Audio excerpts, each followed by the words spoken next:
Hello, thank you. Thank you for returning to the Office Ball Z, the podcast that nobody wished for. I am your host, as always, Jesse Lieurance, and today I am joined by a very special guest. You've heard me talk about him before. His name is Poppy, Mr. Frank Riccio. How are you today? Great, how are you? Good to be with you again. Yes, it's good to see you. It's been so long since I've last seen you. Couple of meals ago. So today we are going to be discussing Grandparents' Day between The Office and Dragon Ball. So I figured I would have my grandparent join me. Now, Poppy, you are a big fan of The Office. Yes, I am. We've watched The Office several times together, probably almost every day. Well, sometimes I put it on my phone and we watch it during dinner. Yes. Or we'll watch Penn and Teller Magic Tricks. That's kind of a new thing we like recently. But what else do we watch? So I've lived with you for a couple years now. Parks and Recs. Parks and Rec. Brooklyn Nine-Nine. Right? What else? Arrested Development. We've been getting into some Arrested Development, not too far in. I think we're on season 2. What we enjoyed in the past, of course, was Better Call Saul. Oh, yeah. Breaking Bad. Oh, yes. Daredevil. Yes. The Punisher. The Punisher. Frank Castle. Yes. Yeah. In the house. I've turned Poppy onto a lot of shows like that. And we also watched some old shows too. Barney Miller. Barney Miller, yes, very good. Matlock. Which I watch basically every day. There's nothing else really on. And we also watch All in the Family. Mm-hmm. Match Game 74. That's our new go-to show, basically 3 times a day. And Brett Needs a Vacation, I think, on that show. Yes. So, you've seen The Office several times. Do you have any idea what episode we're going to be discussing today, since it's Grandparents' Day? I think we're going to be discussing The Office, which Michael Scott accidentally runs over Meredith. Well, not runs over her, but kinds of hit her where she flips on his hood.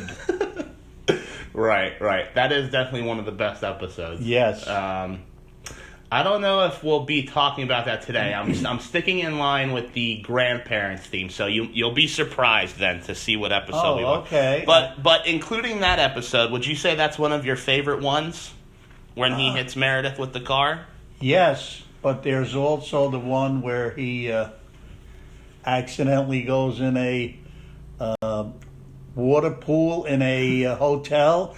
The koi pod. The koi pod, right. There's several of them that are very good. Well, you like the one where he burns his foot? That is a classic. I think that might be your favorite one. Yes, that's a classic where he burns his foot. Yes. Okay, so today, you'll see which one we're going to talk about. And then for Dragon Ball, you pretty much know nothing about Absolutely, Dragon Ball. other than the name. Right. So you know I have a bookshelf full of Dragon Ball stuff. I see the character on the covers of everything, and it's a real dynamic character, though, Dragon Ball. Mm-hmm. I mean, just looking at it, you get taken back by the artwork of it. So, I know that when COVID first started and you were staying home more, you were drawing again. Yes. Just doing some sketches, which you haven't done in probably 20 years since I was a kid, or maybe longer. Yeah, since my cousins were kids, maybe. Yes. You used to draw like Winnie the Pooh for us and stuff like that. Cartoon drawing was a thing I loved very much. But again, it seemed to be I got frustrated with everything because if I didn't do it right or it didn't come out right, I just got disgusted with it. I was not tenacious. I didn't have enough chutzpah. So, but that's what always got me kind of turned off. But I really enjoyed working with art. I never really got into it because when I was younger, I kind of worked all my life, even as a young squirt.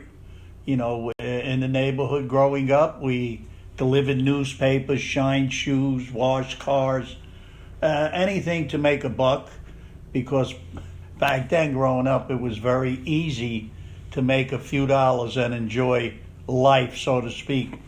You can go to a theater for 25 cents. You could eat for 50 cents. I'm talking about nice hoagie heroes, subs, so to speak. But in our neighborhood, we had Italian hot dogs. We had sandwiches on what we called abizza bread. Yeah. But anyhow, I was involved in a lot of things, you know, as far as artwork, but I just never capitalized on it because my father was a butcher. My uncles were butchers, and believe it or not, I became a butcher. Wow, who could have seen that one coming? And that was my bread and butter basically all my life. Yeah, that was your meat and butter. Yeah, that was it. Yeah. Yeah, so when you started drawing again over lockdown time, I said to you, hey, you know, you can look at some of these Dragon Ball books. I even had a Mario book that you were looking at, and you drew a couple pictures. You drew, I know you don't know what this is going to mean, but you drew Super Saiyan Goku, you drew Base Form Goku, Gohan, you drew Super Mario, you drew a Wiggler, you drew Roy, the Koopaling, and it honestly wasn't bad. Some of the stuff was actually really good. Like, I remember you drew a hand really well, one of Goku's hands. Yes. Kind of closed. You drew really well. Yeah, so you don't know anything about Dragon Ball otherwise, so I'll just explain, because we're going to be watching pretty much, as far, if it's split into Dragon Ball and Dragon Ball Z, we're going to be watching like over halfway of Dragon Ball, so maybe a quarter into the series. So there's certainly going to be characters and stuff going on that you have no idea what the hell is going to be happening, so... just some backstory. The main character, Goku, who you know, who you drew, he's got the hair on the side, the spiky hair. He has a monkey tail when he's a kid. So we're going to be watching him when he's a kid. Okay. Throughout the series, it starts as a kid and he grows up and he has kids of his own and stuff. But we're going to be watching when he's still a kid. And he has a monkey tail, and... it's pretty much like a werewolf, where on a full moon, if he looks at the moon, he'll turn into a giant monkey. And he kind of rampages and goes crazy, and he can't really control it. And it doesn't happen too much, but before the series started, like in Chapter 1, you find out that he did this one day and accidentally killed his grandfather, who was his only family. It was just him and his grandpa living in the woods on a mountain. So he accidentally killed his grandfather when he was a giant ape, and but he doesn't know that, because when you're the giant ape, you lose conscious. You know what I mean? Yeah. So he doesn't know that. So what we're going to be watching today is we'll see Goku, we'll see some of his friends like Bulma, Krillin, Master Roshi. You'll see these characters. And they're fighting in a tournament. And it's a 5-enemy tournament. And it was kind of based on old horror movies. So the first villain that they fight is like a vampire. And then the second villain that they fight is a mummy. Is the Invisible Man. And then the third one they fight is a mummy. And then the fourth one they fight is... like a devil person, and then the fifth person they fight, the last person, that's what we're going to watch today. Okay. We're going to watch the fifth fight, okay? So we've got an Office episode, which you don't know what it is yet? No. And a Dragon Ball episode. I think we might have to watch 2 episodes of Dragon Ball. We're going to be watching the English version. I'm not going to make Poppy watch the Japanese version, although I'll show him what the voices are like, because specifically Goku's voice obviously always gets a good reaction from people. So again, It's Grandparents' Day here on the Office Ball Z. We're going to go watch the episodes. We'll be right back. Okay, thank you everybody for holding on.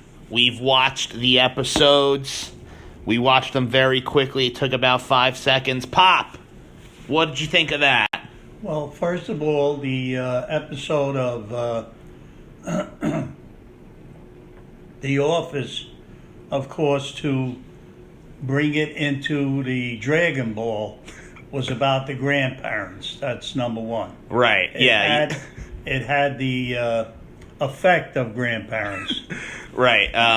It was funny because when we went to start recording, or when we went to start watching the episodes, you said to me, how does Dragon Ball figure into The Office? Yeah. And I said, it doesn't.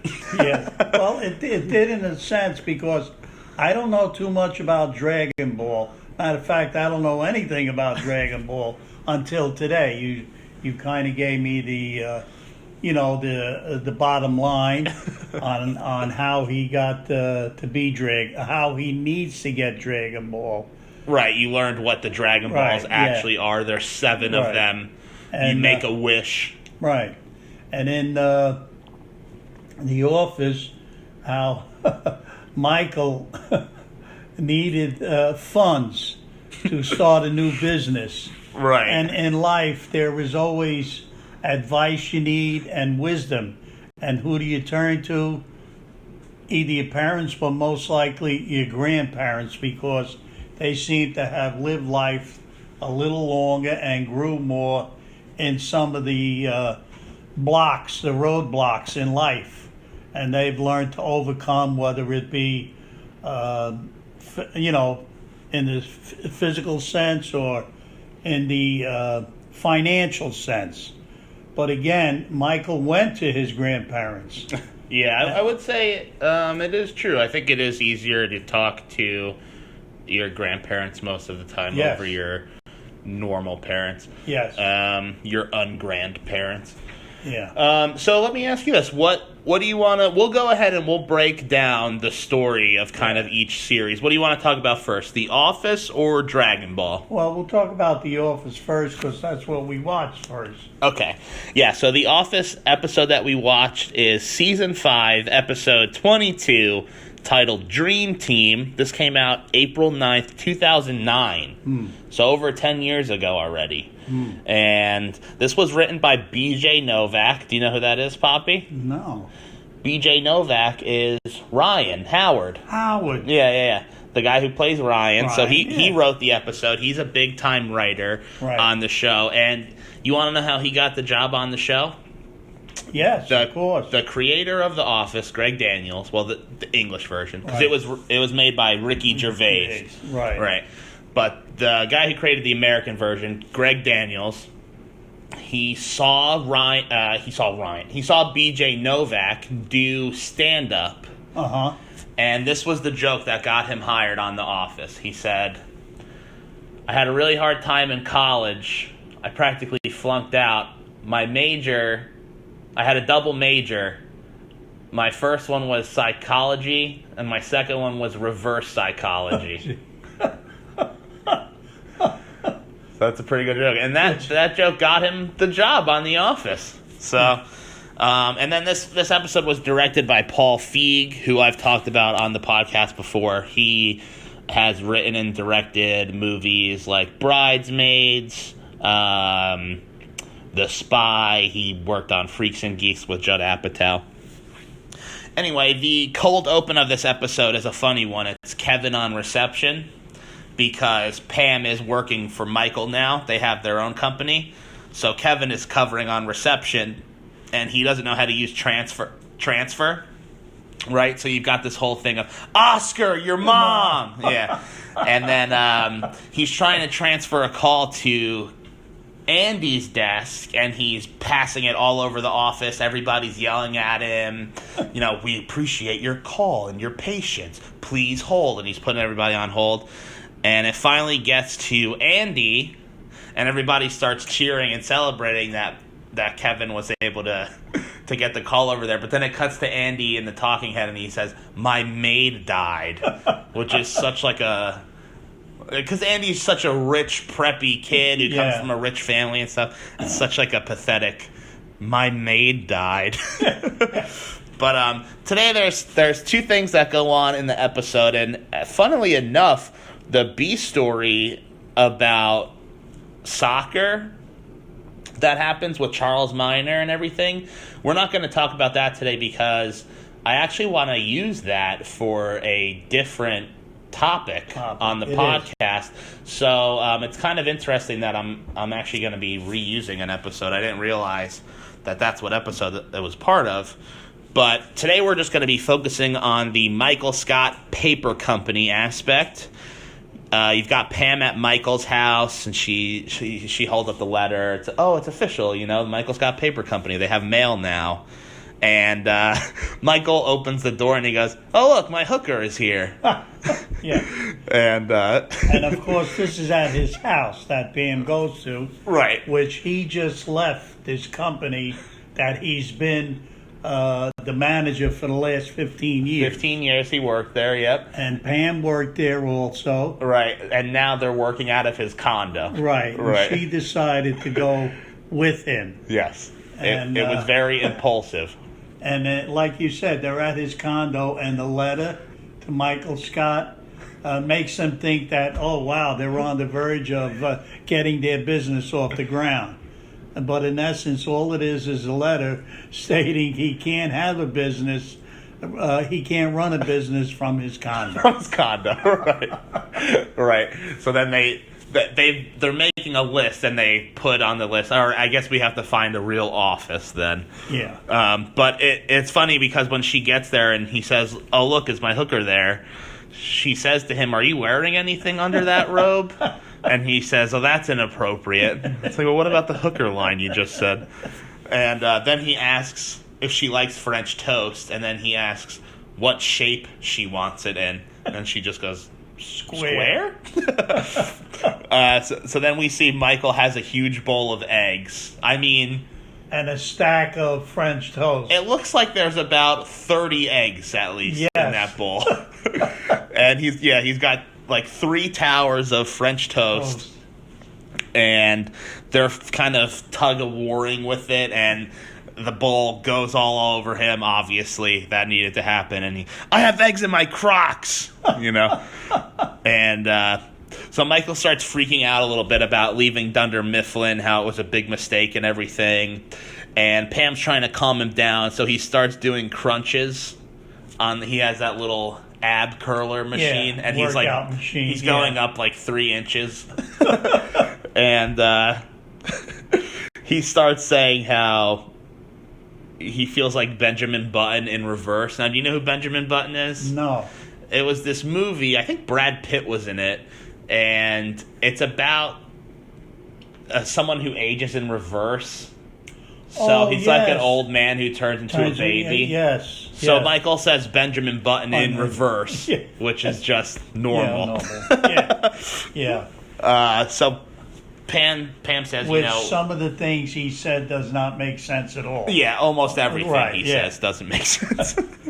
And Pam says to him, when I feel overwhelmed, and he goes, "I'm not overwhelmed." "No, I know, but when I'm overwhelmed," right? She says it like that. And she says, we should make a list. So they start making a list of things to do, and she's kind of pandering him. She's like, "Oh, make a big breakfast." All right, we already did that, you know. And I noticed something. He has a shelf in his house that, but instead of buying a bookshelf or something, it's just like a metal rack. That you would see in the back of a warehouse or something like that. So that was pretty funny. And they write a list, and they say we should really come up with one thing to do today. And Michael says that they should assemble the dream team. And his first choice is Ryan, right? And Pam's like, "What? No, why?" And what does he say about Ryan? He says everyone needs a second chance, a second chance, a second chance. Second chance. But remember, he says he's everything I am. No, he's everything I'm not, and he's everything I am. Right. He's the whole package. Yeah. And Yeah. then he wants Vikram as well. Best salesman he's ever met, who he worked with at the telemarketing place. Yes. And remember in that episode, he says to him, back home I was a surgeon. And then Michael says, I wonder what I would have been back home. And he says, you are home. You are home, yeah. So Michael says that he also has a meeting with an investor, Yes. Barbara Kivas, who invests in local businesses. And Pam's pretty surprised by that, So they get out and they start getting going. But before they go to get out, Michael sits down in his chair. He's got his robe on still. He's got no underwear. So, yeah, Pam just goes, okay, let's get you into some clothes, Yeah. So they get dressed. And, right before they leave the house, they open up that letter, which you mentioned before is a violation of their condo agreement. So they find an office to the list. And they also add song parodies, which Michael says, Achy Breaky Fart, and My Stumps, which is like My Humps, but about a guy with no legs. Yeah, and they drive off to go get their dream team. Yeah, so first they get Vikram. Yeah. Yes. We got Vikram. And then he says, you got me. Where is he from? He's from the telemarketing place. I know, but where is he originally from, his country? Oh, I guess India. Yeah, because that makes it a little... it makes it even funnier when he gets in the car. There's a line he says, and I just can't remember the line, about... well, yeah, so he says once they're in the car, they go to this next spot, and Michael says he has to go to the bathroom. Yes. So Michael gets out and... runs into the bowling alley. Right, and Pam is saying that Michael seems confident, and Vikram says, confidence, the fool of the wise man, but the liquor of the fool. Yeah. And Pam says, I'm looking forward to getting to know you, Vikram. Yeah. And, so then it cuts to inside of where Michael is, and it's a bowling alley where we see that Ryan is working.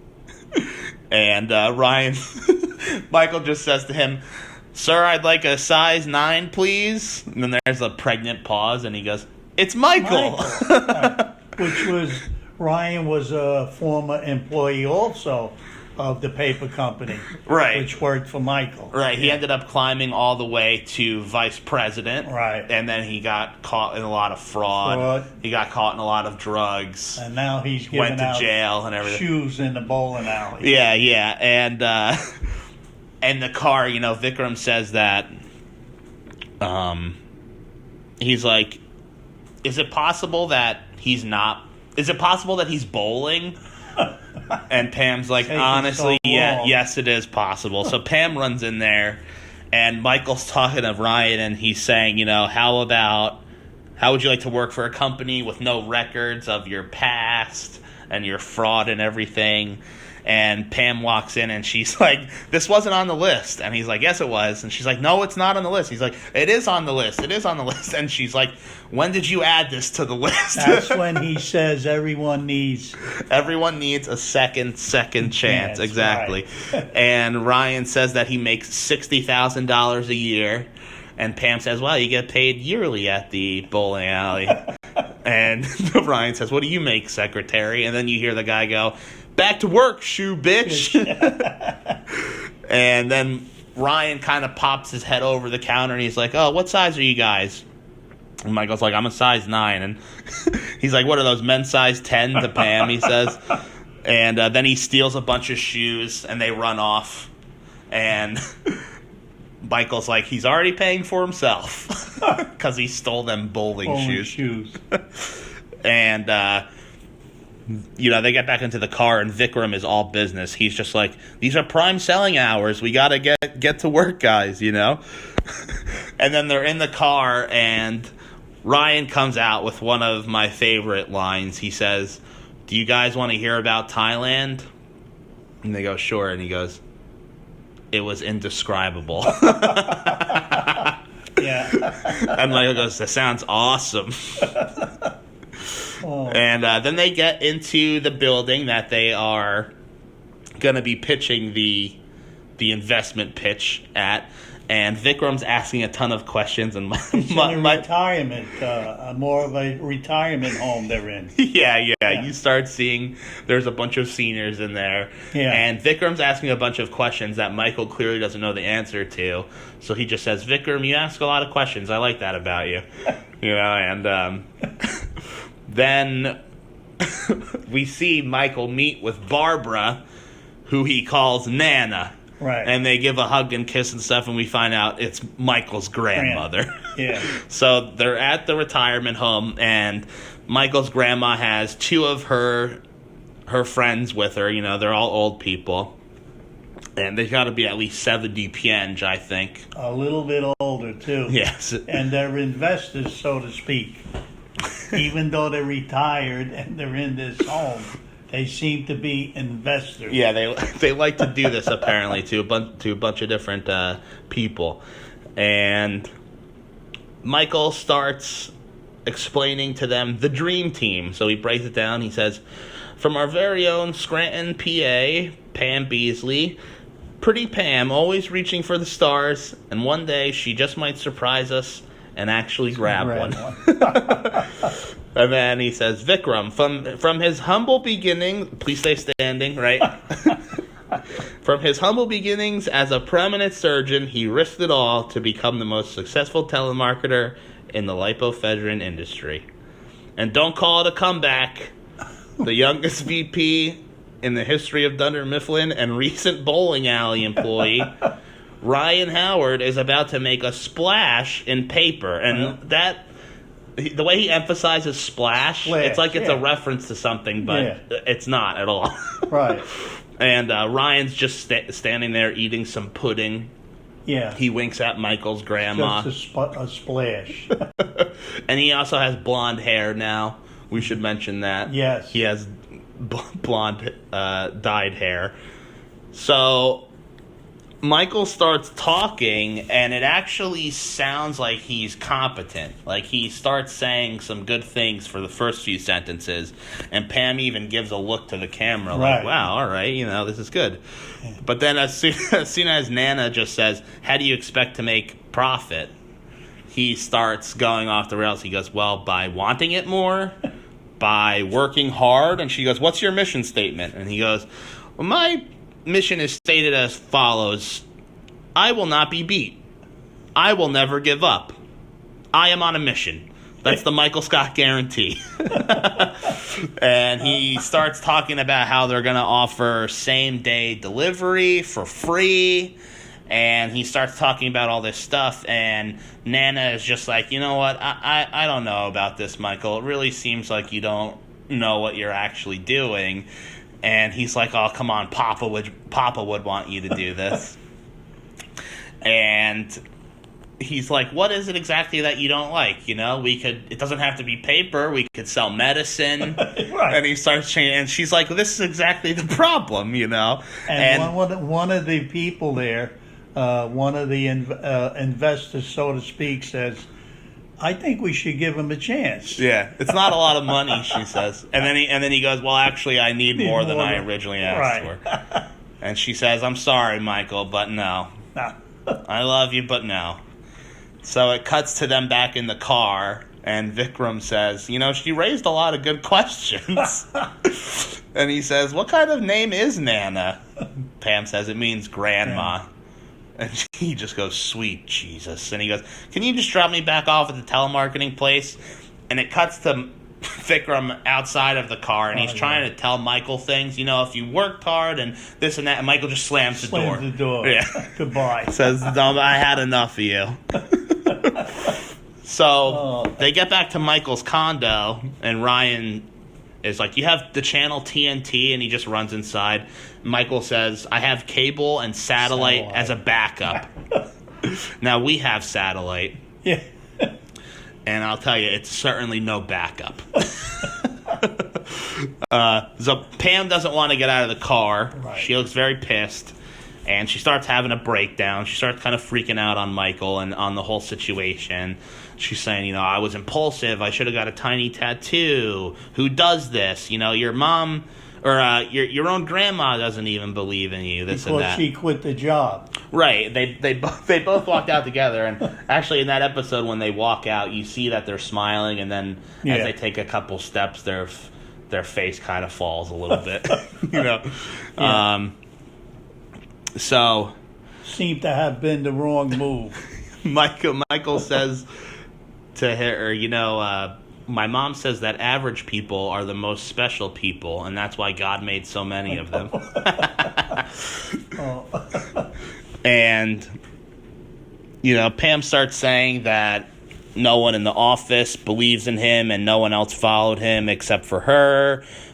His grandma doesn't even believe in him. And Michael just starts laying out the facts. He's like, all right, here's our options. We quit. We both quit our jobs. We have nothing else to do. So what are our options? We can try. That's it. That's the only option. We can try. And he says, I do my best work when people don't believe in me. My math teacher told me I was going to flunk out. And the very next day, I went out and got more goals than anyone on the hockey team. I thrive on this. So, nice sentiment, but I don't know if that really quite fits here. Right. So he says, he's going to work and he's going to get them an office space. Pam starts feeling a little better. It's actually a pretty nice shot because you can see Michael talking to Pam, and you see Pam's face in the rearview mirror on his car. So it's a pretty nice shot there.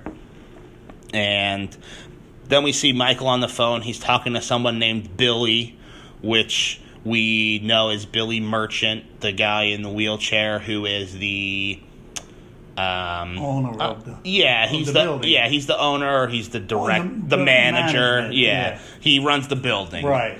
And he's talking to him. He's like, "Oh God, please not there, no." So then it cuts to them getting back to the Scranton Business Park where the office is, and it shows Billy showing them their small closet, basically, of an office. There's like a shower head on the wall and stuff like that. In the same building. Right. In the same building. They just quit. And it's like in between bathrooms. Yes. And Michael starts talking about how when Michael was having a freak out, Pam became the man. And when Pam was having a freak out, Michael became the man. Yeah. And he says, "You don't think women can be a man? Well, that's your stereotype, not mine." And so they find their little office, and they're kind of looking around. They're like, "You know what? I can make this work." And Michael says, "You know what they say? Keep your friends close." And that's all he says. He doesn't finish it. That's all he says. And they're putting their name on it's not a marquee, but what is that? Those little signs. Yeah, the little signs. Tell you what office Directions. suite. Yeah. Tells you the suite number of the offices and stuff like that. So he's got Michael Scott Paper Company right underneath Dunder Mifflin. Now, which actually wouldn't be there if it was done correctly, because they're on different floors entirely. Right. So, but then Charles kind of comes down there, Charles Minor, who's taking care of... we haven't talked about any of the beef story like I mentioned before, but Charles Minor's running Dunder Mifflin, which Michael just left, and Pam. And he's like, "Hey, you can't kick us out. We work here, And he says that they're going to open up a 6-pack of whoop ass on Dunder Mifflin. Yeah, and that's pretty much that. So that episode, yes. So that's a pretty great episode. Season 5 is a really good season. So let me ask you before we talk about Dragon Ball. We talked about your favorite episodes of The Office. Who are some of your favorite characters? Well, of course, Michael Scott and Pam Beasley. Believe it or not, she seemed to have, such a constantly young background about herself all the time, like as if she just got out of high school and she was always dreaming about some type of life she wanted to live. Right. And, you see her want to be an artist. Right. And some dreams she had, which she did follow up on some of them, but also Jim Halper, which became her husband in the episodes. But right, early on, there's a lot of Jim and Pam drama.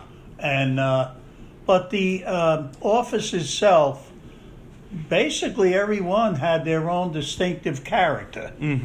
And you could involve them in every episode, of course. But the basis of it was, of course, Michael Scott. Yeah. And, of course, again, the biggest brown noser in there, which you always have one, is Dwight Schrute. Who we actually didn't talk about at all because he's not really in the... he's not involved in the Michael Scott Paper Company. He's a character in there, and he's really a annoying character in some of the episodes, which was that was his part. He's the face. Yes. Explain to everybody what the face is. A face is somebody you don't want to curse, but you can't help but saying the face. They're very annoying. They're very aggravating. No matter what they do, they're just the face. They are the face. Yes. Dwight, if you don't know what the face is, Dwight is the face. The perfect example. All right, so now let's talk about Dragon Ball. We are discussing Dragon Ball chapters 105 to 108, which translates to episodes 74 to 76. So we actually watched more Dragon Ball than we watched The Office today. Yes. Now, this came out in December of 1986, which is 2 years into Dragon Ball's run. So The Office, we were on season 5 years in. This is 2 years in to Dragon Ball. So what did you think? What were just your first impressions on watching an anime from the 80s? Well, first of all, the Dragon Ball itself, I know a little bit about it from watching and listening to you explain. Explain it to me. You said that when you wake up to go to the bathroom at night, you either hear The Office or Dragon Ball on TV. and I know you have books of it and videos of it because I see them in your room. You have a whole shelf, 3-shelf tier, so to speak. But what's fascinating about it is not only it's a game, of course, but it's also, as I asked about it, I can't explain how much I was taken back by what the work went into this. It wasn't just a cartoon that someone drew. It was episodes, it was books, it was games. And as I asked you the questions, who started it, where was it started, I got the background of it. And when I realized how many copies, so to speak, or books on the subject of this game, which became amazing to me, 300 million? Right. So the collected book version of the comics, they're called Tankobon. Yeah. Or Tankobon. Some people call them tanks for short. And thanks, Andy. Thank you. And the collected editions of the comics have sold 300 million copies. Yes. Now, that's just the comic book, like you're saying. It doesn't factor in all the shows, the movies, the video games, the toys, the clothing. Surely.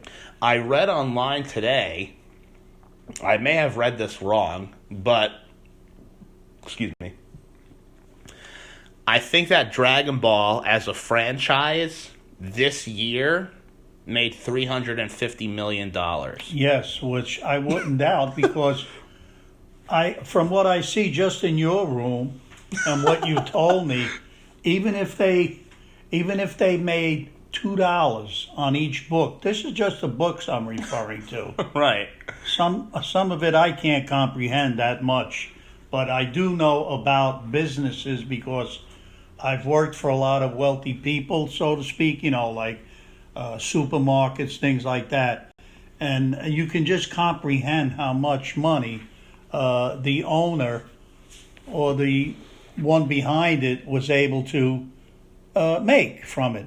But watching this episode, it also showed again the wisdom of this young boy having to go or lived with his grandparent. Right. So, yeah, let's get into the episode a little bit.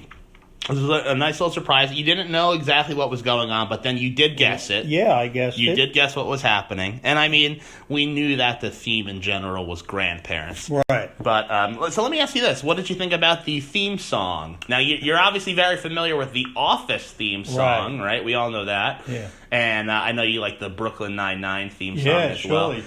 But the Dragon Ball theme song, pretty good one, right? Very funky.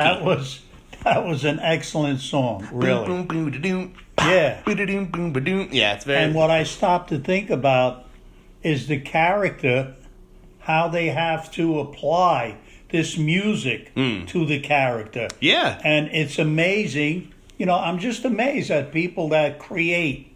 That's the whole thing, is the creation of this. Yeah. And how they keep on creating it and making it to where you constantly want to follow it. Mm-hmm. Like some sitcoms, after a while they get boring. Definitely. With The Office, it never got boring. You can continuously watch it over and over again. And I do. The same with this there's so much to watch with this Dragon Ball. But, to be, how could I say, consumed with it in a way. Again, it's just amazing how they create something and the depth of it. Yeah. It's just amazing what they've done with this character. Yeah, so the music can really, bring different vibes. And I told you to pay attention to the background music. Yes. It was cool. It was honestly a little bit more, it was a little more chill than I thought it might be, especially because we were watching a fight. Later on in Dragon Ball Z, which is like when Goku is an adult. Yes. The fights are much more extravagant and ridiculous, and the music is also you explained the basis to me of this whole character, which I kind of grasped right away and realized what it was mostly all about, because you told me about these seven Dragon Balls. Dragon Balls, that was his goal. Right, so the goal here is that they're trying to get the Dragon Balls because the one friend that's with them, Upa, the little, he's like a Native American boy. Yeah. His father was killed. Yeah. So they're trying to get the Dragon Ball so that they can wish him back to life. Uh-huh. And, pretty much all the people that you saw there, that we had Bulma, Krillin, Yamcha, Master Roshi, the little cat, Poir. All those characters stick around through Goku's adulthood. And that's what's amazing, is each character has a part in it. Mm-hmm. And it's amazing how they created those characters, and where you want to follow each episode and realize that there's always something different happening and something that can captivate you to continuously say, hey, I need to watch this next episode. Right. It's not like Tom and Jerry or SpongeBob where the episodes are just one thing happens and that's it. It goes in the garbage. Right. This is very much like you're watching a drama where every episode leads to the next one, and things actually have consequences for future arcs and where stuff like that. Where I can throw in these episodes, just to throw it in, how we've been watching, captivated with this program. It's called This Is Us. Yeah. And how every week when you watch it, there's something always new and added to it, where you think you know what's going to happen, but you learn it's something totally, off. you're not going to know exactly unless you watch it. Yeah. And it's the same with this game. And if you miss a couple episodes, you don't know what's going on. Exactly. Yeah, That's what's happening. This Is Us is pretty wild. I thought you were actually, you know a show that we really like that we didn't mention before? Fargo. Yes, definitely. Currently watching season 4. Yeah, the new Fargo episodes. Chris Rock. Which is getting very, very interesting. But like you say, unless you watch it and follow up on it, you lose insight of it. Yeah. So what did you think about the character design? I mean, Goku and his hair is just incredibly iconic. It's amazing.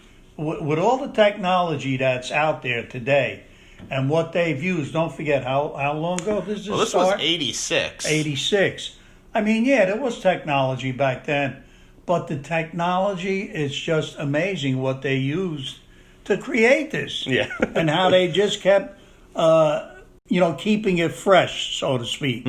It's not a boring thing where you can watch it all day and keep continuing enjoying it more and more if you're involved with that, which I know very little about computers and so forth and so on. But it was captivating to me because of the, how can I say it? The je ne sais quoi. The je ne sais quoi, the basis of the episode. Yeah. I was involved and I knew what was happening. Yeah. And I knew kind of what was coming to me and how I realized it was his grandpa in this episode. Right. So it was very captivating. Right. Okay. Really. So the episode, we started like halfway through one of the episodes where Goku beats the devil guy. And then the fifth opponent comes out, and it's just this old man who's very polite, and he's wearing a fox mask. Yes. And he has a halo over his head. Right. And like I was saying before, they fought like Dracula, the Invisible Man, the Mummy. So an old man with a halo, it's not like entirely out of the blue. No, it kind of fits. Also, too, it's a constant battle against evil, good against evil, in a sense. Where it's like kind of what we face every day. There's always some kind of battle we face. Oh, yeah. And this pertains to it very much so. Yeah, Dragon Ball is very much about it's very much about Goku and the people around him and how he impacts those people. Right. Which we could talk about a little bit later on because there's a kind of a montage at the end of these episodes where Bulma was talking to Grandpa Gohan about how she says, even the people that started off as bad guys are now still hanging around. Yes. And that's like one of the main things about Dragon Ball is how he affects the people around him. Exactly. And kind of making your enemies your friends. Yes, changing their lives too. And the other main thing about Dragon Ball is like learning your limits and then pushing past them. Exactly. That's what Goku's all about. Right. Which was kind of like the episode of The Office, knowing their limits but pushing it to where they were going to get someplace, no matter what. Very good. Very good, Pop. They got to get that office space somehow, even if it's a toilet closet. Right, look where Apple started out and all that there. So a lot of places started in the garage. Yeah, well, your uncle had a place in the garage, right? Yeah. A coffee place. Yeah. He was making coffee, and he sold half of the recipe. He started out making chock full of nuts and bolts. Yeah. And he sold half the recipe. And he stopped at 6 up. Yeah, when he was making soda. And he said, don't ever be a quitter. And he made soda up until he did quit at 6. But he said, don't ever be a quitter. Nice. So, okay. for real this time, let's get into the episode. I think Yeah. I've said that 4 times already. So we see the old man, and all right, we've already said that it's his grandpa. Right. They don't say it in the show yet, but we're just going to call him Grandpa Gohan. I don't want to keep calling him the old man. Right. So he requests to fight outside, because what actually happened was the fight started out there, and then when they got to the mummy person, it went onto the inside. Yeah. And now he's requesting to go back outside. And when the man comes out, Goku is very, confused looking. His demeanor kind of changes. Right. And he says that the man actually smells good. Yes. To Krillin. Yeah. And Krillin is like, well, this guy looks like a chump. He's just an old man. This should be easy and stuff. And he's like, why do you seem so worried? And Goku's just like, no, I feel kind of comfortable, actually. Actually, if you stop right there and analyze what you just said, he said that he smells good. Right. Grandparents seem to have a smell about them. And he knows that smell, and he's trying to realize what that smell was and where it was coming from. Exactly. So that was, a hint of it. That's your first hint. Yep. And our second hint is that Master Roshi seems to be the old man. Master Roshi. He seems to be bothered. Yes. By the other old man. That's right. This other Something seems to be a little bit off. And he actually says to him he says to, Bulma and Yamcha and everyone, that the man's voice is like an echo of the past. Right. So then we see Gohan whispering off to the side to the fortune teller Baba. Right. They're kind of whispering about something, and she's kind of giggling. So something is in cahoots. Yes. So when they go to fight, it's funny. Upa is like, Goku's been ready for 15 minutes, and you guys are over here. There's that little ghost assistant that brings them the snacks. Right. And it's just like this big dumb thing. And and Upa comes over. He's like, Goku's ready. So they go to fight, and Goku is stanced up, and Gohan just bows.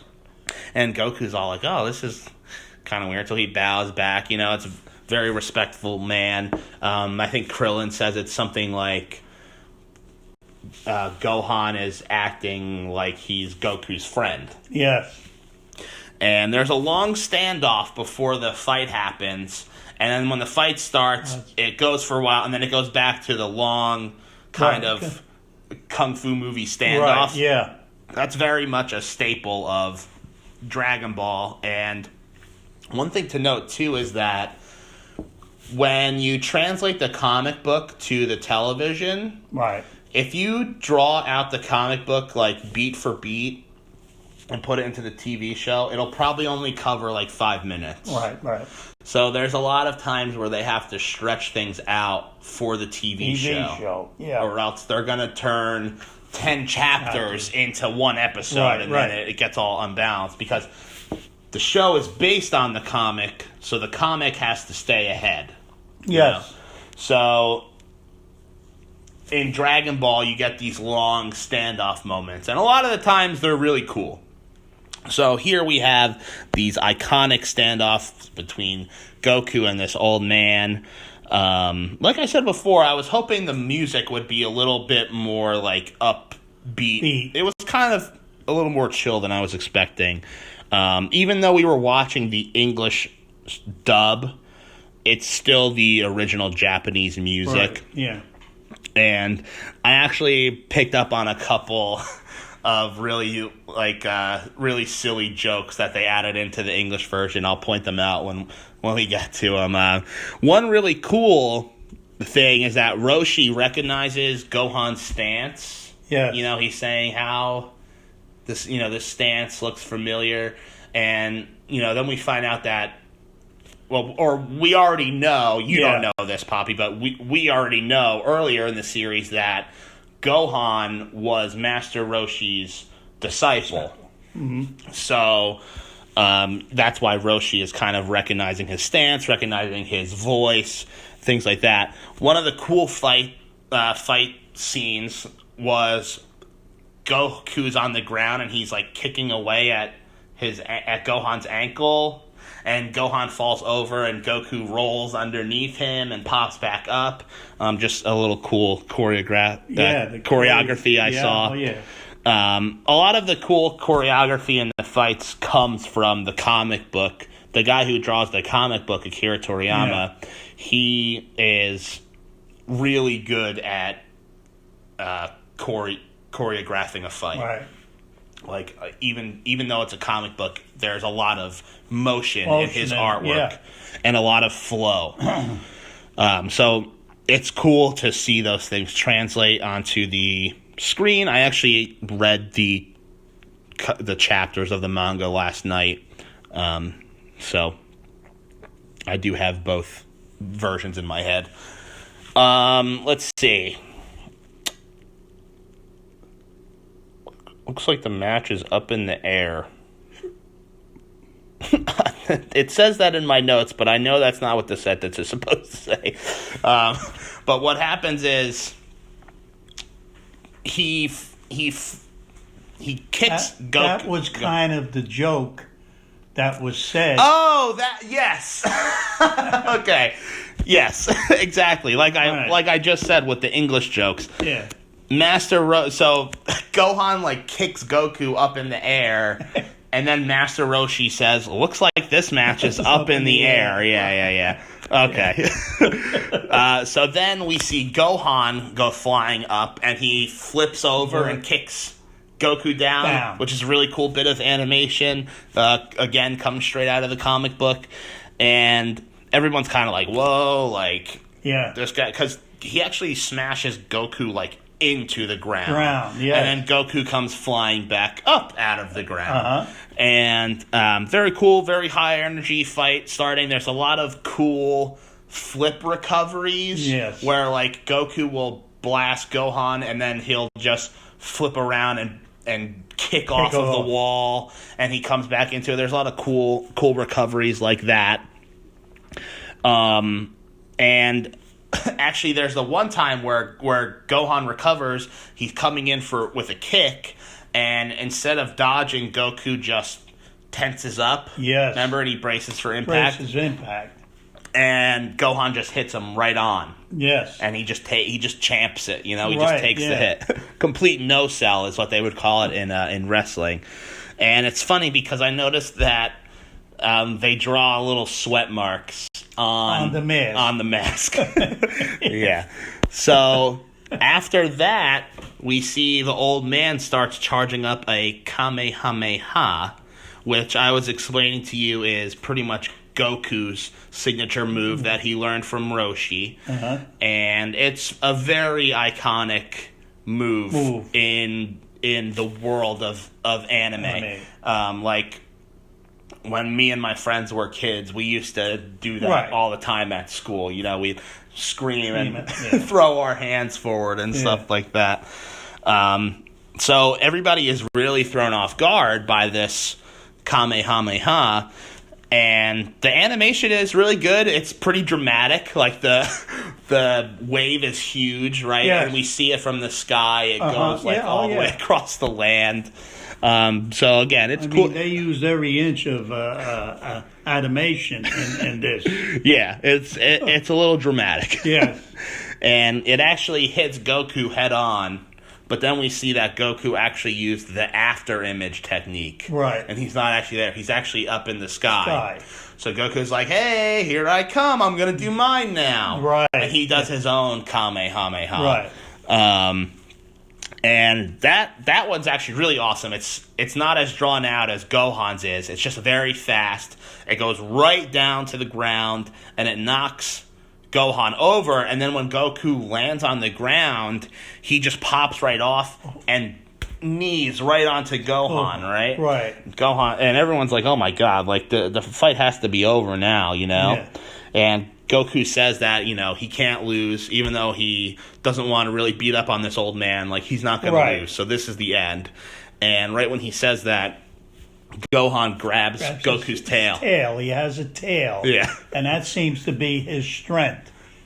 his weakness. I'm sorry, yeah. His weakness is in his tail. Right. If someone grabs the tail, right, he's going to get weak. So, and he knew to grab that tail. Right. So then you got the side characters, and they're saying, Yamcha's talking about how really only him and the cat knew that was his weakness. Like, not even Master Roshi knew it was his weakness. And they're surprised that anyone would know that. Right. And Master Roshi realizes it's not that he learned in the fight that it's his weakness. Right. It's that he already knew. So what threw them all off more than anything was that the one who really knew, which was his grandpa, was supposedly dead. Right. So, and wearing that mask and everything kind of throws them all off. But I kind of knew that was his grandpa. This is actually the moment where you guessed that it was his grandfather. I said, yeah, this has to be his grandpa. You guessed right before Roshi finally tells us that it is in fact Goku's deceased grandfather, Son Gohan. And Gohan is just whipping Goku around by his tail, and it's just merciless. He's just face planting, all over the place. Yeah, like the Hulk or something, just nonstop. And they start talking about how, Roshi says that he doesn't think that Gohan would come here from the dead just to hurt his grandson. Exactly, yes. And then, but it cuts to him smashing his face into the ground. Yeah. So then it actually cuts to some different characters. We see the little blue guy, the dog, and the girl. And you remember what the little blue guy's name was? No. I remember I was telling you a lot of characters are based on food. Food, you told me, but I'm terrible with rice. Pilaf. Yeah. Pilaf. Yeah, so Emperor Pilaf. Yeah. And I was explaining that he's like the first enemy they fight who's very much a joke now. Yeah. Like, he's very weak compared to everybody else. But he's still, in his thing. And I was telling you that in the comic book, it's actually a Mercedes that's drawn. They're driving in a Mercedes. And it's pretty funny just because, it's a picture of this little blue alien and this talking dog ninja and this girl in a Mercedes. It's just pretty goofy looking. But it goes to them, and the only important thing that happens there is just that we find out that Pilaf is the one who has the last Dragon Ball that they're looking for. And it cuts back to the tournament, and Goku, he's getting smacked around, but he's saying that he doesn't want to give up, because that's Goku's thing. He never wants to give up. And everyone's kind of talking off to the side about how they want to stop the match. And, should we throw in the towel? Krillin's talking about really pounding him back and forth. And I mean, again, in the comic book, it didn't go on for that long, but in the show, they have to stretch things out. So it's like it's just been going on for a half hour or something. It seems at this point, it's just nonstop. Probably not a half hour, but you know what I mean. He yanks off the tail. Right. Which was his weakness. Right. So, right as they're all saying, maybe we should throw in the towel, Roshi and Yamcha are saying that that's not what Goku would want. Right. Boom! The tail pops off. And everyone's like, oh my God. Like, it seems like something that would be pretty violent. There was no blood at least. No. But it seems like something that would really hurt. And Goku's freaking out. He's jumping around. He's grabbing his ass. Right, yeah. And now he's really pissed. Now he gives Gohan that look like, all right, you know what? Well, now my weakness is gone. Right. And you've really hurt me over the past 10 minutes or whatever. Yeah. So let's finish this thing. And right after he says that, Gohan says that he gives up. Right. Yeah. and he forfeits. Right. And there's a funny joke in the Japanese version where he says, I can see. And then Goku says, you can see? Yeah. Yeah. So that's a good one, which was not in the English version. Right. Of course, they didn't use that good joke.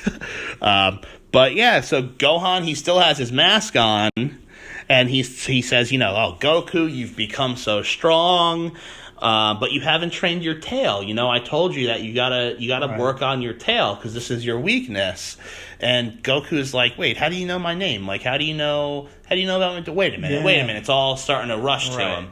And, you know, Gohan says, I can't believe it took you this long to realize. And he takes his mask off, and it's me. It's Grandpa Gohan. Yeah. And Goku, you know, he wells up with tears, and he starts crying and freaking out, and he jumps all over his grandfather, and he's just really happy to see him. And there was a really cute moment of animation where he's crying and his face gets all, you know, squiggly, like Charles Boyle.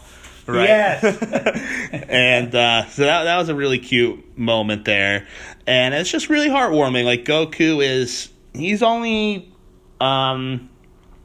like 13, 14 years old. Yeah, he's a young whippersnapper. So it was really cute. And like I said, you know, his grandpa was his only family. Right. And so that's a really nice moment. Again, the animation of Goku crying is just really cute. Gohan starts saying, you know, he was just trying to point out his weakness. He wasn't trying to break his tail off. Yeah. You know, he wasn't trying to be a jerk like that. And like I mentioned before, you know, Gohan trained under Master Roshi. So he's incredibly happy that Goku found Roshi just by coincidence. Right.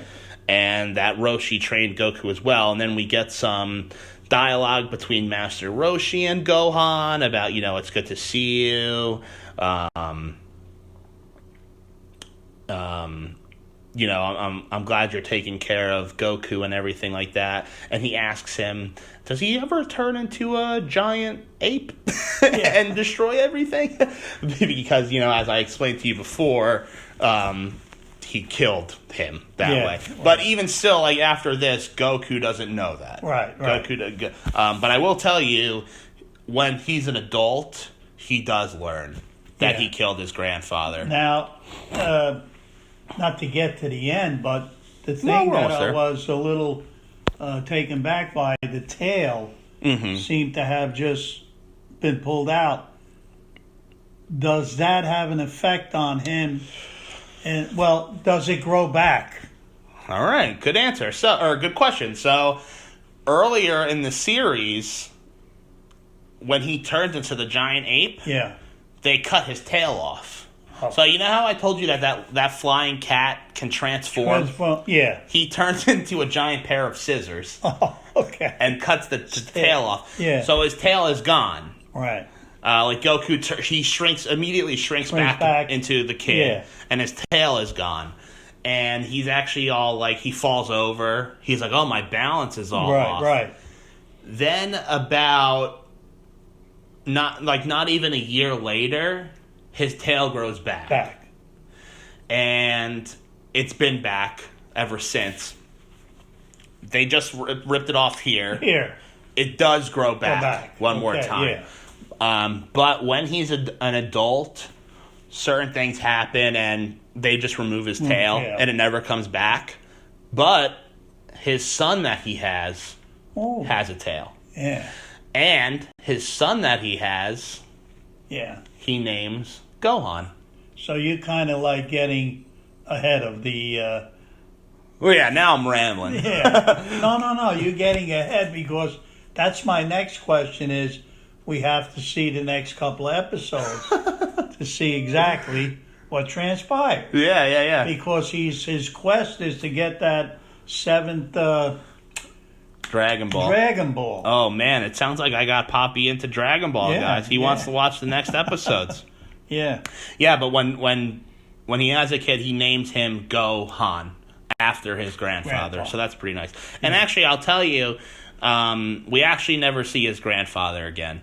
In the comic book, that's all we see of him. And then in the show, there's a term called filler, which is exactly what it sounds like. It's just to fluff out the story, like I was saying, so that the show doesn't get ahead of the manga. They'll do things called filler. Uh-huh. And there's a couple of filler episodes where Goku is older. He's like 18.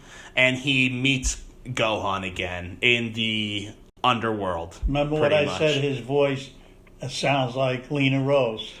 Oh yeah, we'll go. Yeah, he's young. Yeah. We'll get to that. We'll get to that. So yeah, well we can wrap this up. We're pretty much at the end. Yeah. Goku and Gohan are talking, or Roshi and Gohan are talking. That's what we were talking about. He's going to leave now. He's going to go back. Goku kind of thinks like, oh, did you, like maybe you came back to life. Yeah. And fortune teller Baba explains that she can actually bring people from the other world into this world for one day. Okay. And that, hey, so I'm bouncing back in here in the middle of my other sentence to say that we talked for probably about 10, 15 more minutes, and then I realized that it stopped recording. So that's fun. So now we're just going to have to re-say everything to each other and pretend like, it's a surprise and we've never heard these things come out of each other's mouths before. No, I guess I will say first that you've probably noticed this episode sounds a little differently. I could not get microphones to work on my computer. I have 3 different microphones, and I was having a really hard time getting 2 to work at once. So we are just recording on my phone through the Anchor app, which is super nice that that's a possibility. But I didn't know that you can only record for 1 hour segments at a time. So, anyway, now that I've talked for an hour about that, let's get back into the conversation, Pop. All I was saying was that we find out that Gohan, he can only come back for 1 day. Fortune teller Baba can bring people back and forth for 1 day at a time. And we find out that Gohan actually told Baba to tell him if a little boy ever comes through with a tail. And since she's a fortune teller, she kind of saw this whole thing was going to happen anyway. Before Gohan leaves, Goku says, I have to show you something. He runs inside. He comes back with the Dragon Balls.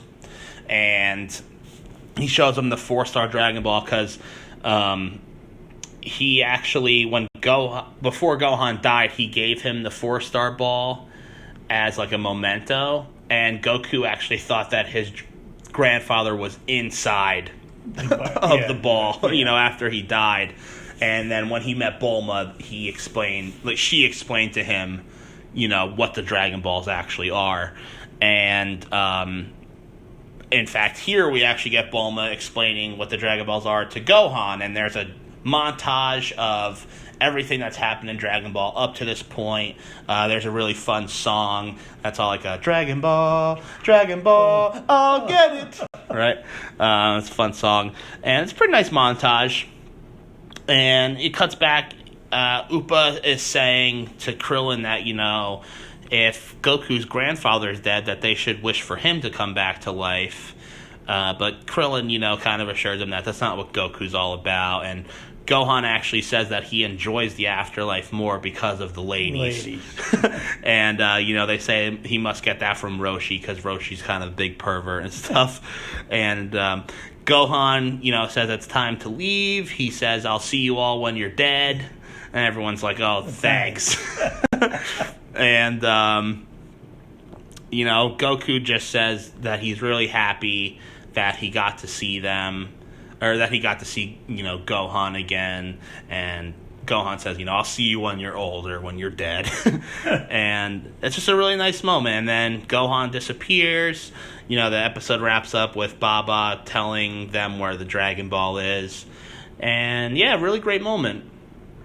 And that's pretty much it. And then I showed you the ending theme song as well. Yeah. I'll Give You Romance, as it's called in English. Very great song. I'm absolutely in love with that song. Possibly my favorite song from Dragon Ball as a whole. So, yeah, that's it. So, Pop, let me ask you, what did you think of The Office and Dragon Ball and recording your first podcast, relating the two shows together. What'd you think? Give me your closing thoughts. Closing thoughts. Well, for number one, The Office, like I said, what did it have to do with Dragon Ball? And of course, it had to do with the grandparents, that they needed advice and wisdom. And that's where basically it does come from, is the much older generation.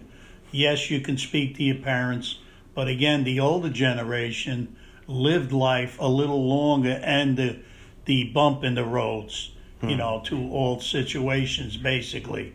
Again, they needed that help from the grandparents. Whether they received what they wanted or not, that is not the answer. The answer is the wisdom that you did get. Did you place it inside you and look to use it as you go through your life? And hopefully that's what you'll get out of it, more or less. But the two did correspond, as far as I'm concerned, with the grandparents. Nice. Yeah. Awesome. Yeah. Before we actually say goodbye, one thing we talked about before when we weren't recording, is the voice acting. So,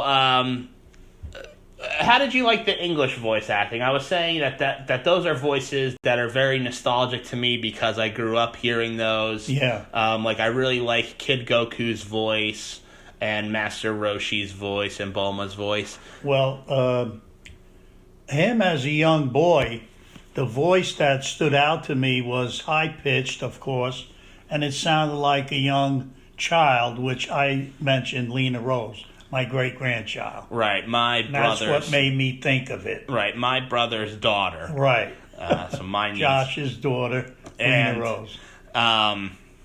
It was funny that you said that because I actually didn't even tell you that in the Japanese version. That's who you said sounded like Lena Rose. Goku is actually voiced by a 50-year-old woman. So, in the 80s, when she started doing Goku's voice, she was already 50. And, in about 5 years, when the show changes over to Dragon Ball Z and Goku is an adult, she's not only doing his voice as an adult now, but she's also doing Gohan, the son. She's doing his voice. And then later on in the show, she does Goku's second son's voice. And as I was saying before the show, the fights get so much more escalated. Yeah. And there's a ton of screaming. So you've got this 55-year-old woman in the studio booth just like screaming all day. And I was telling you before, it's crazy because the show ended in 1995 originally, and then there were video games and everything like that kept going, and she would keep doing the voices and stuff. But then in 2013, when they came out with the sequel show, Dragon Ball Super, she was still doing the voice of Goku and Gohan and Goten, and I mean, there's possibly even more screaming than ever in Dragon Ball Super, and she's now in her 80s.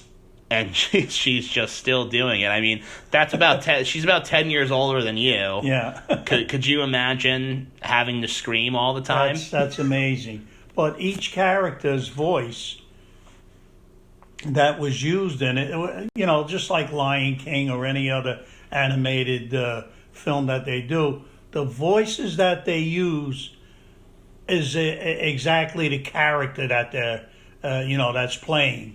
And to have that voice come in, it's just amazing how they put it all together. Right. It's funny you say that because when the comic book creator, when they were doing all this, because the cartoon show didn't start until like a year and a half, 2 years after the comic book. So when they were trying to find voices and everything, the comic book creator, Akira Toriyama, he chose the woman, Masako Nozawa. That's another thing you told me. This is from Japan. Right. this Well, character and this product. Right, I was saying, even though it's Japanese, it's very based on old Chinese story, and the setting is very Chinese and stuff like that. I mean, I wasn't even thinking of China, Japan. I'm thinking America. It was done in America. Right. Well, yeah. Well, I mean, with the voices, for sure. Some character like we used to watch when you were much younger, or, your mommy and I, when your mommy was born and she was a young child, we watched Speed Racer. Right. Well, that's one of the first Japanese cartoons. Yeah. And that's where I'm looking at this background and I'm saying, it's so familiar. And that's where it came. And I never knew that was Japanese. Speed Racer, I for sure had heavy influence on other Japanese cartoons. And actually, it's funny that you say that Dragon Ball could have seemed American, because I think that Dragon Ball and other Japanese shows like it did heavily influence some American cartoons that are out nowadays, for sure. For sure. I mean, I never, how could I say, even thought of a Japanese cartoon or character. Yeah. It was always, to me, it was just an American thing. Yeah. Because of Felix the Cat and Donald Duck and Mickey Mouse and all that. Basically, I never knew where they originated from. Yeah, I mean, it's funny that you mentioned that too, because Walt Disney, he actually was pretty much the pioneer of animation and like the people working with him at that time, and that definitely did influence Japanese animation. But Walt Disney and his work itself is actually the guy who created Dragon Ball. It's his biggest influence is Walt Disney. Yeah. So, funny that you say that. It all just goes in a circle. You know, it's like you build on something like you want to do. There's something, and I really pray that you pursue that. That would be an awesome thing. In the characters and things that you want to bring to. Oh, I was telling you about my idea with a cartoon idea that I have. Surely, I mean, it's just amazing how we'll get an idea from something. I never really pursued anything in life other than when I got married, pursuing being with the family, enjoying life. That was about it. But the things that I really wanted to pursue, I didn't. And, it's never too late. I mean, I enjoy a lot of things, but I still have to take one day at a time. But anyhow, this was very interesting. Yeah, so going off that, Pop, in closing, no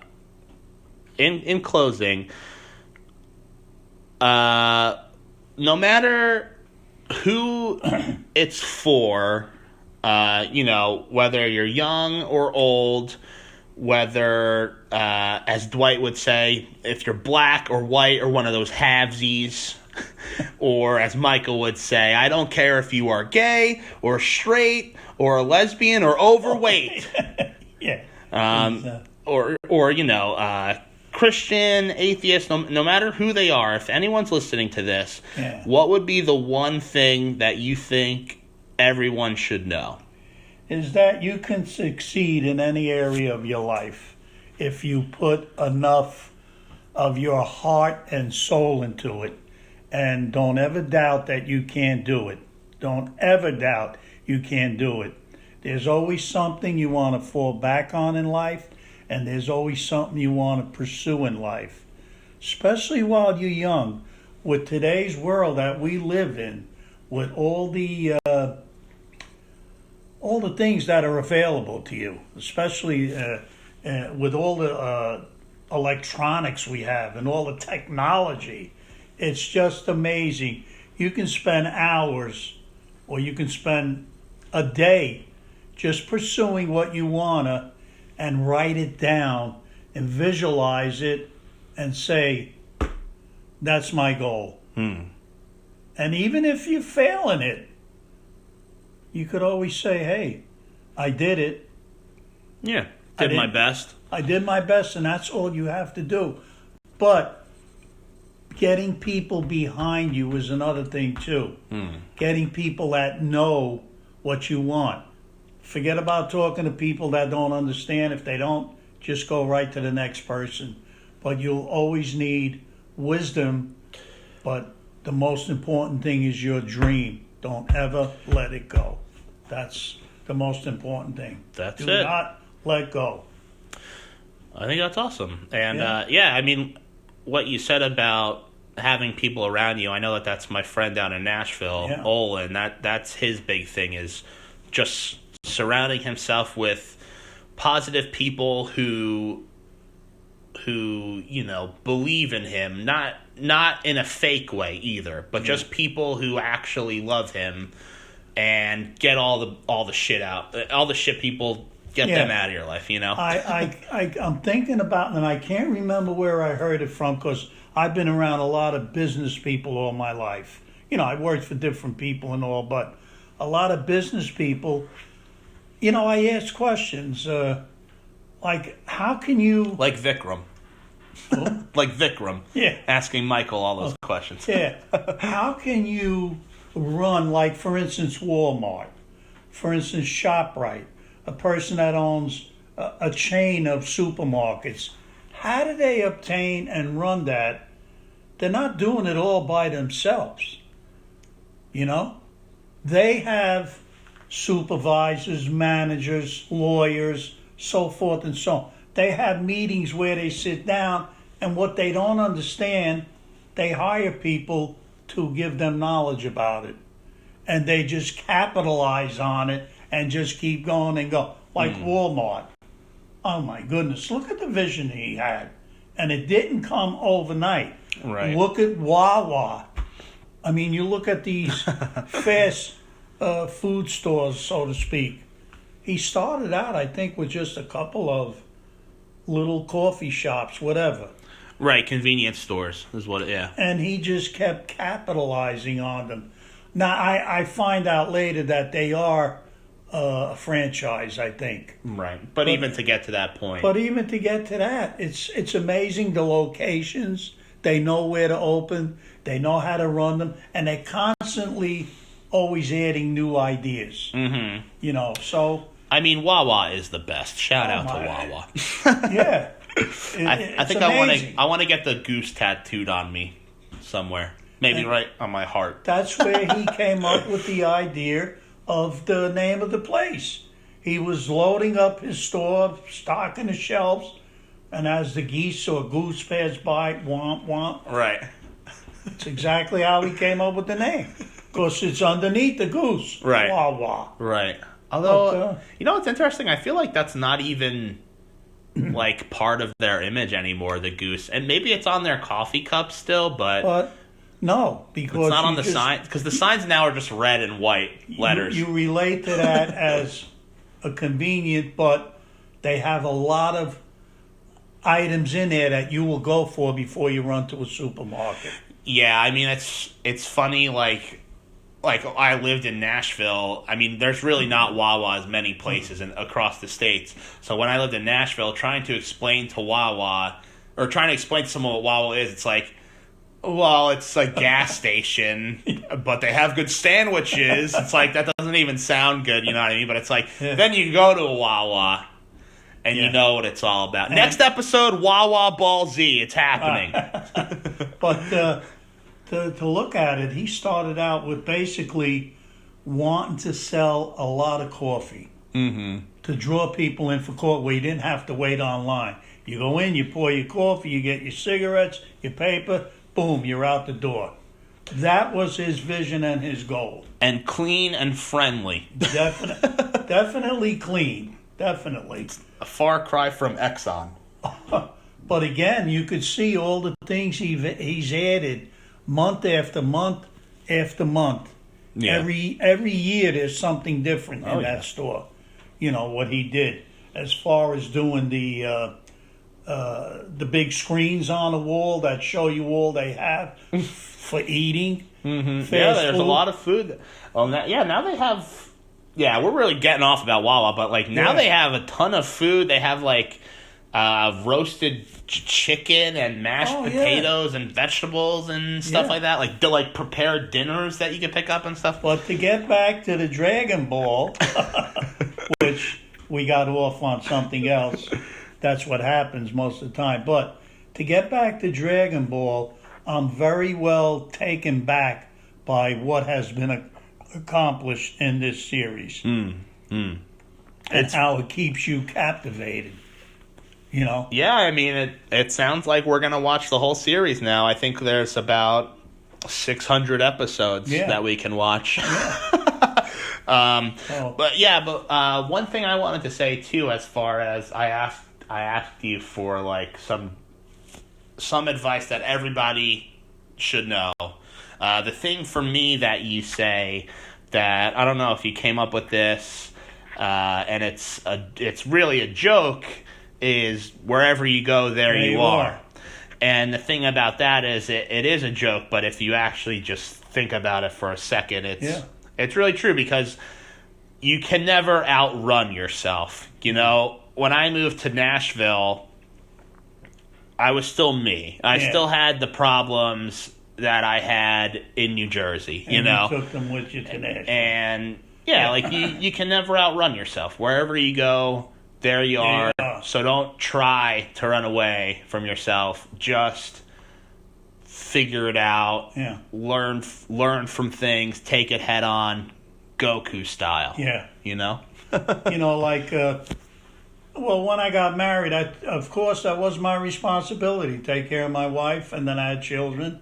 You know, I had one daughter right away. That was my responsibility. And that's what the only thing I really knew was to work hard, because that's what we all did, and that type of family we came from, that type of era I was living in, the type of person I married.